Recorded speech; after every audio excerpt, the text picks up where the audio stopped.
waaw parce que tamit dañ leen jox seen worma dañ seen wàccuwaay jarul ñuy def ci réseaux sociaux yi di saaga kilifa diine wala ñuy saaga n'importe qui parce que nit ki di yëkkati nit ki baat di ko saaga wala di ko xas rek xamal ne yaa ngi koy teg sa bopp parce que loo bëggul ku la ko wax wala ku ko wax sa waajur amaana bu ko wax waajuru jàmboor ndax ëllëg mën na indi leneen waaw beneen bi si topp muy waaw gis nañ meeting Pire bi gis nañ gars yi wax waaw meeting bi am na jaana yoon réussir na waaw parce que tamit ku nekk na taxaw wane boppam rek ba ñëpp xam ni say Sénégal ku nekk am na si droit quoi waaw di ko rafetlu bu baax di gis nañu gars yi assisté nañ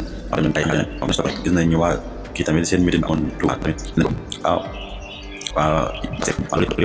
ndax day kii waaw fi ñuy daanale rek mooy que ni gis nañ ni rapport Cour des comptes gars yi ñuy laaj waaw division des investigations criminelles fu mu toll ci affaire yi ak nu mu mujjee nañ ñu ko leeral parce que tamit xam gars yi ñi ngi remboursé wala jàpp nañ ay nit wala kii jox nañ leen enquête bi rek ñu xaw a noppi tamit dina xaw a tëj bopp Sénégalais yi mu nekkoon seen taxaw seetlu di am mbégte bu baax di leen jaajëfal